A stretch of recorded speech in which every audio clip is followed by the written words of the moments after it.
Hello and welcome to today's show where I wrap up the monologue on how a conventional system and a heat pump are different and how not even all heat pumps are the same. I take an attempt to explain the blue, orange, and white wires, how they might be used in your configuration if you were to look at something similar, and how pressure, temperature, and variable mass play into the effectiveness of a heat pump, how they're different from a furnace, and of course, with the assistance of Bubba, the Magic Pixie, I'm going to try to explain the COV. So anyway, as always, my videos are not intended to be instruction of any kind.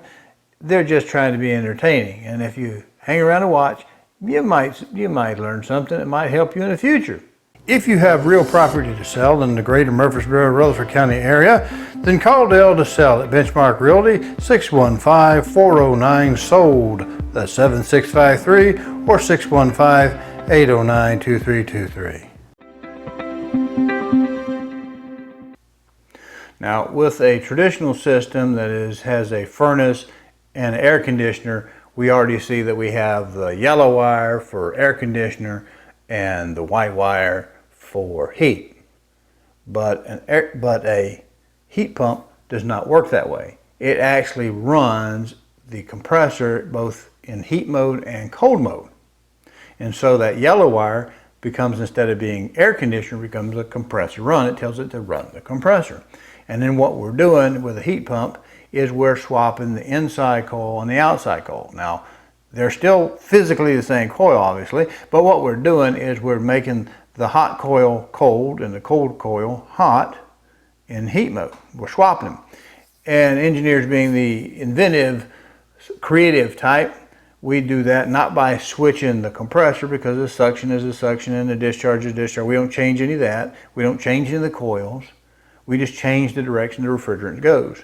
And we reverse that direction with a valve that we call a reversing valve. Now, let's understand there are now 3 different schemes to which your heat pump might possibly be used in the system, how it uses that reversing valve. And let's just make somebody up a cute little character. We'll call him Bubba the Magic Pixie. And he's only got one job, which is to manually change that valve in there. And one way, if you want to think about it, is just like an old manual valve that, like you see on a sailing ship, big old wheel valve. And Bubba the Magic Pixie, he's only got one job. He sits there, he's watching ESPN, whatever he's doing all day. And when we send, I don't know, say power back on a blue wire, we make a red light come on, so Bubba knows he's got to turn it to heat mode. He's got to reverse that valve. And if we send power on an orange wire, just to make a color up, he turns on a blue light, telling him, Bubba, put it back in regular forward mode. So we go forward and reverse depending on those 2 lights. Now what happens is that's just a manual valve, and Bubba has to change it. So Bubba the Magic Pixie down there, he sees the red light come on. We know we have to have heat. We put it in reverse. And so Bubba turns that big old valve until he gets it in full position, and then it's done. He stops. And he goes back to watching C-SPAN or whatever he's doing. Now, we don't need any more heat. Light goes out. Next time the light comes on, Bubba looks at it and goes, I'm already in heat mode. I don't have to do anything. He goes right back to his clicker watching Days of Our Lives or whatever he's doing. And he's happy. And he doesn't have to do anything else until we put on that blue light, in which case then he's got to do it the other direction. Turn that valve the other direction, so the valve stays where it was left. And we power it to get heat mode, and we power it to get cold mode. So we need 2 wires for that, and maybe blue and orange. And of course, in typical fashion, blue you'd think would be for cold, and orange would be sort of reddish, so it'd be hot. But no, you might find it's just the opposite, and that blue is for heat mode and orange for cold, but I'm not making any promises there. Now, another way we could do it, like when you start your car, turn the key, you turn it to make the switch, and you let go and it bounces back. Well, we can do the same thing with a valve.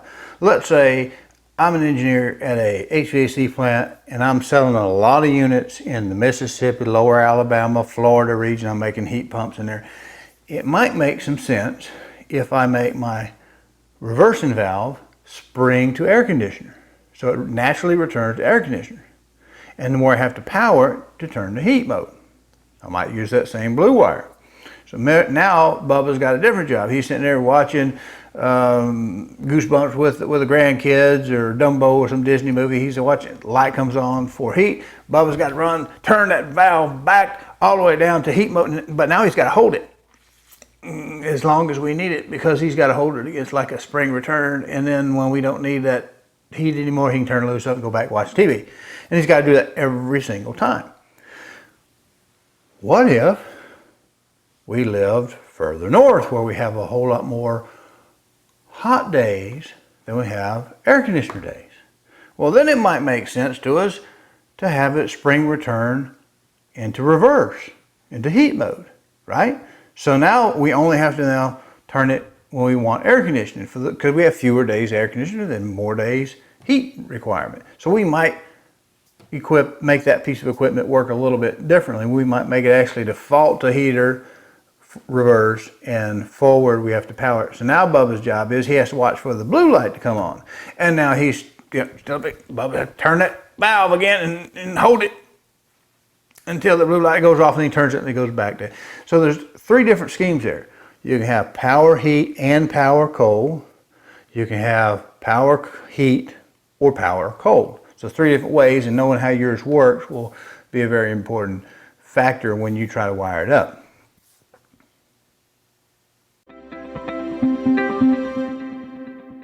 Now we're kind of in the bonus extra, where I just kind of explain the rest of the wires that you might have. And we already know that we might have a blue wire to call for heat. We might have an orange wire to call for cool on the reversing valve, and that allows us to free up the other wire for some other purpose. Because unlike your oven or stove, which may be electric or gas, whether it be natural or propane, or even Coleman if you got a camp stove you're pumping, it's pretty well much going to develop the number of BTUs that burner was designed to have, regardless of the room temperature it's in, the ambient. A heat pump doesn't work that way. And this is where it gets kind of long and involved, if we're not already long in this video. I have a lovely little prop here. Looks like a quart tea glass. Let me ask you, if we fill it full of tea, how much will it hold? Well, a quart, give it with the headspace in there. If we fill it with pickle juice, a quart. We fill it with water, a quart. Fill it with moonshine, a quart. Fill it with lemonade, a quart. The thing I'm getting at is it's got a fixed volume in it for liquids. Now what if I put the mason jar top on here and put a tire valve in it? Could we agree that when I screw that top down, without going into too much detail, could we agree that we have a quart of air in there? Just roughly speaking. So what happens now if I take my jar, put it on the ground, put a tire pump on it, pump some air in it? Can we agree that we have more air in there, more than a quart? Because we put more in there, because the air will compress. Now what happens, your pressure goes up, right? As you put more in it, your pressure will try to naturally go up. Unfortunately, heat pumps work off of this magic refrigeration gas, which is also a liquid, and we can manipulate it within a comfortable range of pressures. But the thing you need to remember is that pressure and temperature are directly related. So that in heat mode, I'll skip the air conditioner, because no, in the air conditioner, you know, you got a cold coil inside, and you have your hot coil outside. Well, we're going to flip it around. Bubba, the magic pixie, has flipped it over in reverse mode. Now we have the cold coil outside and the hot coil inside. Now, how does this work? Would you believe that 100-degree outside air could be cold and 75-degree air could be hot? Well, let me illustrate that for you. All right, you know how your car works, your car engine works.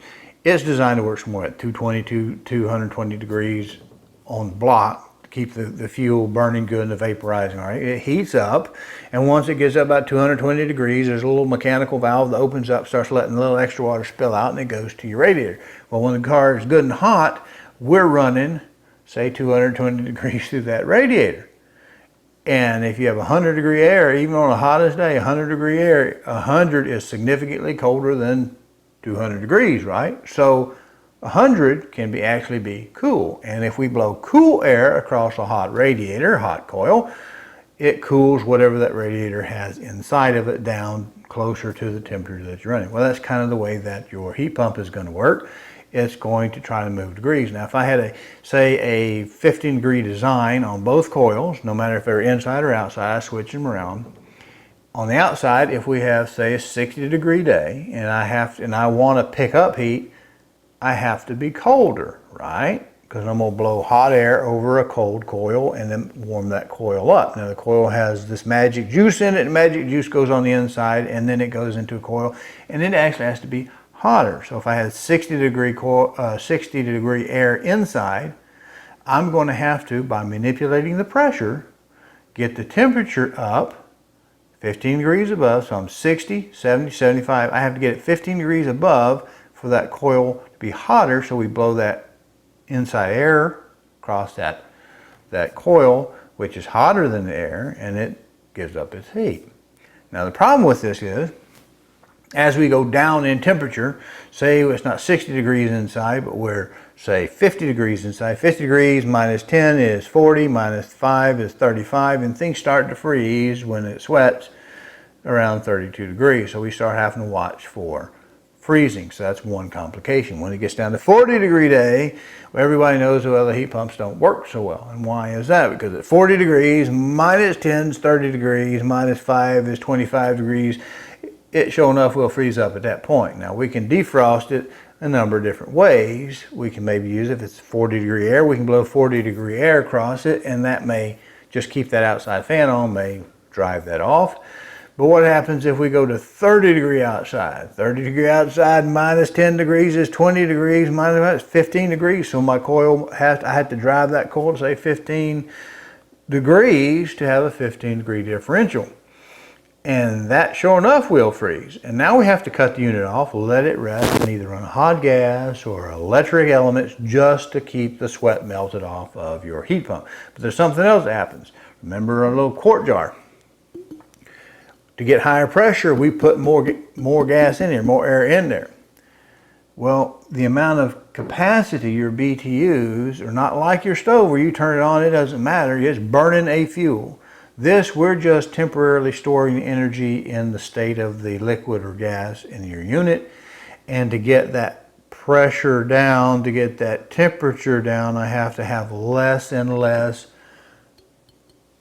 air in my tea glass. I have to have less and less air in my coil, which, if there's less pounds, let me ask you this. What'll make your tea colder? 1 cube of ice, or 2 cubes of ice, or 3 cubes of ice? More ice means more cold, right? Well, more refrigerant transferring through your system means more capacity. And we can't do that if we got to drop that pressure down. There's some of the things we can do with it, change coil sizes and kind of flatten it out, but because it's a refrigerant not burning a fuel, it's going to taper off. Now what happens when we start to get down there, our capacity starts dropping, then we have to have what we call the helper heat or the auxiliary heat. And that's a good place to use that white wire that we weren't using, because it's going to be what we call second stage heat, the white wire, and it's going to bring on a set element. Inside the house probably will be like a little toaster element, or like your space heater or your electric range, depending on toaster oven, whatever you have electric resistive heating element. There'll probably be at least one set of heating elements in there. And when the auxiliary heat is needed, it comes on and it makes up, not all of the heat pump necessarily, but it makes up for the BTUs that we lost because the outside air gets colder and colder and colder. And so that becomes second stage heat. Good place to use that white wire. Now we talked about the blue wire and orange wire a while ago. Blue wire and orange wire.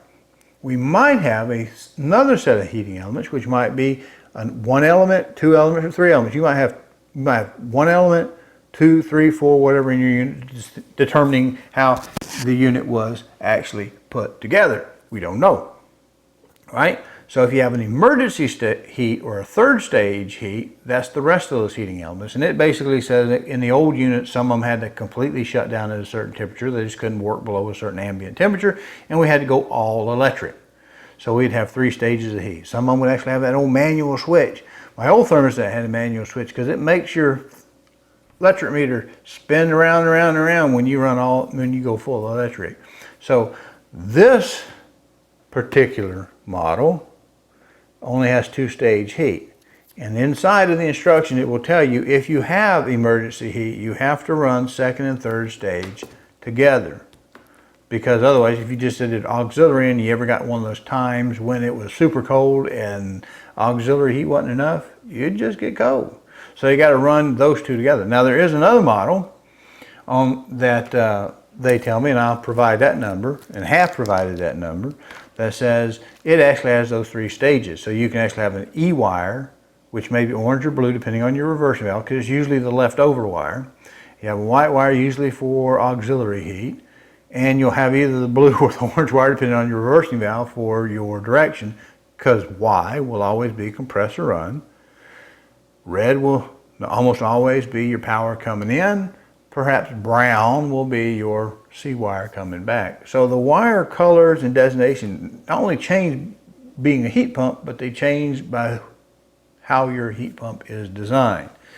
And if you watch this to the end, I hope it's at least worth that part of your life you devoted to watching this video. I'm just trying to help people maybe with a little bit of entertainment, help them understand maybe what they're doing so that they don't have any accidents or whatever. Now, I will say this. This model of thermostat is not on the official Lutron app list.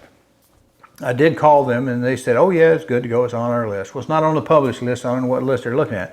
But that other thermostat, if you plan on using it to bring it into the Lutron app, you want to make sure that it's actually compatible with it. But now I will tell you that the other one, the 3-stage heat, is compatible with the Honeywell app, and we're reading on Lutron is just reading from the Honeywell app. So it should work, but I'm not guaranteeing that. And in my case, I just got a pretty good deal on this guy. I don't ever use the upstairs. So I just, just don't use the heat pump up there. I just use it to kind of keep stuff from freezing. And now I can kind of watch downstairs and kind of watch just to make sure on the super cold night that I can get an alarm if I need to go up there and run those 2 space heaters. Because that's normally what I do. I got 2 rooms up there with water in them. I run a space heater and it runs my electric bill up anyway. So this way I got a little bit better monitoring it, and I use the same thermostat in either place. I just had to program a little bit different. In fact, if you remember me programming, you remember when I said I don't think it's this default location, the orange wire. I had a pretty good clue because I'd already taken my pictures, I already read my old thermostat, I'd already wired it up, I knew what I was going to have to do. So it's just a point. You can switch them if you get the wrong. The difference is you really need to know how the old thermostat was wired so that you know what colors they use, because they may not have stuck with convention. But it will give you an idea. And that's where looking the old thermostat up, if you can find its old manual, will help you, because it'll tell you. I could have used a blue wire and called for cooling as well as used the blue wire to call for heating and just used the blue wire. But that may not have been convention, but it would have still worked. Then the wire doesn't, the outside of the wire doesn't care. It's just what color it is. Now, I don't know if this bears discussing or not, but sometimes you might see a red jumper in the thermostat, or you might have to make a red jumper in the thermostat, and you wonder, what's that all about? Well, if you remember the exhaustive way we talked about, we have a control transformer, which goes with the control board inside of the unit. We run the power, the 24-volt hot in on the red wire, and if we want heat, we send it back on the white wire. If we want air conditioning, we send it back on the yellow wire. Very simple system. If we want to run fan, we run it back on the green wire. That's because we had one magic box and everything ran out of that one magic box. It's one unit. Even though the upstairs unit is what we call a split unit, it's a heat pump, it's actually just one unit. It does have a fan coil unit with an A coil and the electric heaters up there, but it also has just the one compressor, changeover valve, and the outdoor coil. So it's all really one unit, but it's just split. Now, in such a case, I probably need the red jumper in there between the R's, because what the R's are the red wires. I mean, it may not actually be red, but typically that's the convention would call it red. Now, a situation where you might not have that would be, say we truly only had an air conditioner outside, one magic box of air conditioning magic. It is great, it's beautiful. is an air conditioner, and it has its own control board, its own control transformer, its own circuitry. And then we have maybe a boiler, and we do this PEX piping in the floor and a heated slab type deal where we run. Well, that boiler is going to have its own control board most likely, and its regulation to make sure it doesn't go poof and that kind of stuff. And in that case, we would have a red wire coming from that control system. It would come in and it would go back on, like on the white wire to do heat if it called for heat. And we'd have the air conditioner come in on his red wire and go back to the yellow on his. It's very, very simple, but you get the idea. They're two different circuits, and so they have two different red wires. Now they might be marked R and RH, or R and RC, or RC and RH. You just have to read the thermostat, see how it's done. And if your unit only has on your thermostat wire one red wire coming in, you might need a jumper. So again, these are just general conversations. It's not advice, it's just entertainment, something to do, and maybe give you a little bit of idea of seeing how I did mine if you ever have any interest in doing something like this. But again, not advice, no expertise here, just thinking out loud. Thank you for watching, and I hope it's not been too terribly long.